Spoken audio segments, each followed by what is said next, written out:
I'm Ann Shaw. I'm an architectural historian, archaeologist, and Hoosier.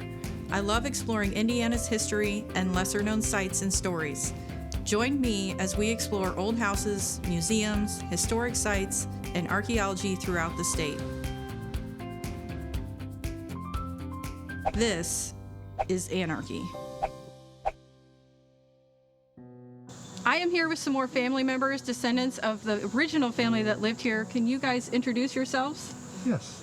I'm Greg Foudray. I'm a resident of Marblehead, Massachusetts, a summer farmer in Crawfordsville, Indiana, and I have a lot of ancestors in the Foudrays and McClellans here in the cemetery. Okay. And I'm Dorothy Boersma. I'm Greg's first cousin, and we have the same favorite cousin. Yeah, at the moment anyway. And we have many, back 4 generations here of McClellans mainly. So. Okay.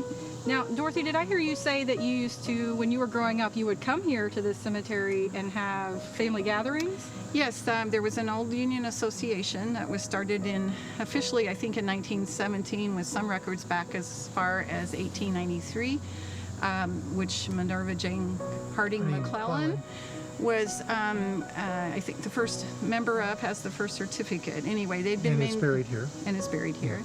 And they've been maintaining, that association maintained the cemetery all those years.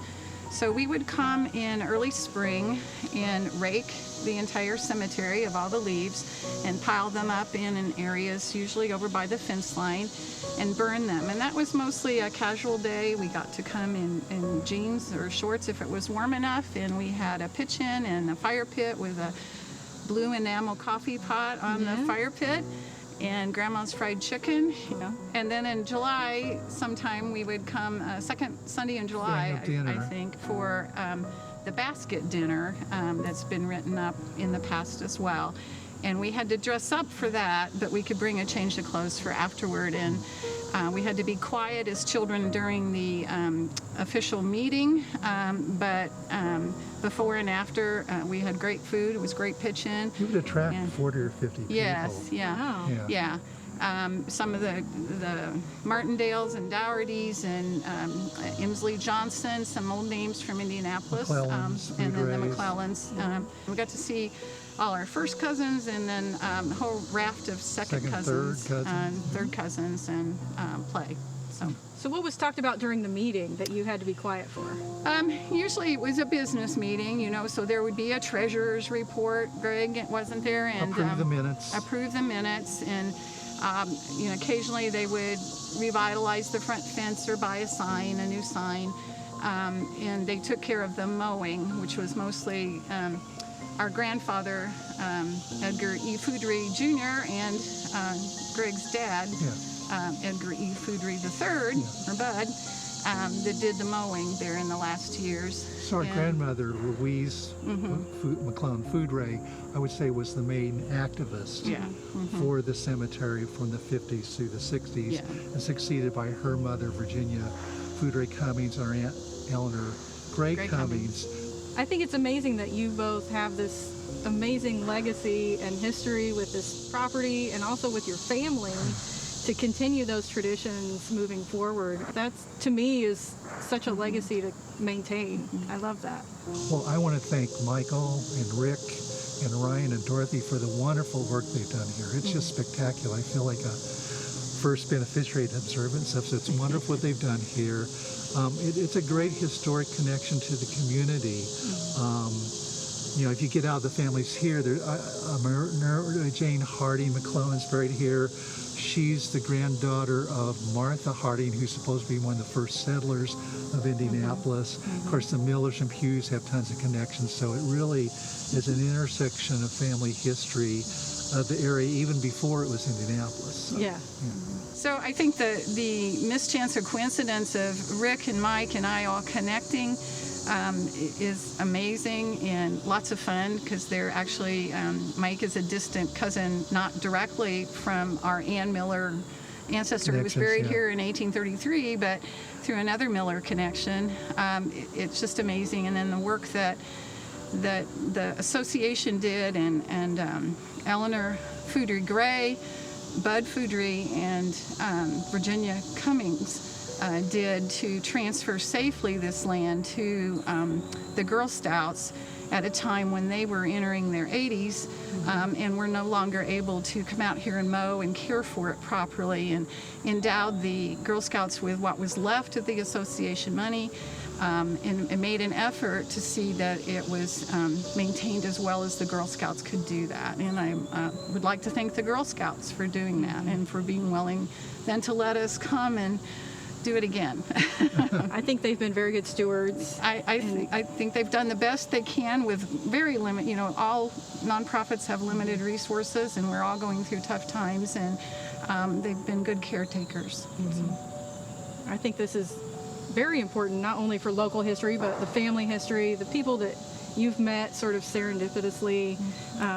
This is amazing to me that we can preserve such an important part of local and family history here. I think that's great. I am also here with Ryan Peterson today. Ryan is an archaeologist who's been working for 25 years in the state of Indiana and beyond. Ryan, can you tell us a little bit about your role in this project? Sure, Ann.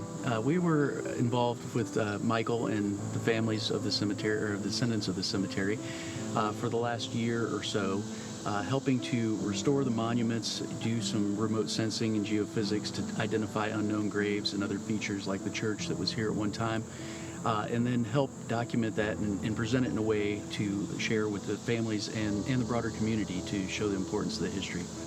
Can you explain a little bit about what geophysics and remote sensing is? Sure. Geophysics involves a number of techniques to try to see what's under the ground. In this instance, we use primarily ground-penetrating radar, which a lot of people interchange with geophysics, but it's just one technique. And we were able to identify quite a number of graves that you don't have a monument that go with them, and other features like a road that went through, or a trail that went through the cemetery, the church, and then some other small structures in the back of the cemetery. I'm going to put you on the spot. How many headstones do we have here in Old Union Cemetery?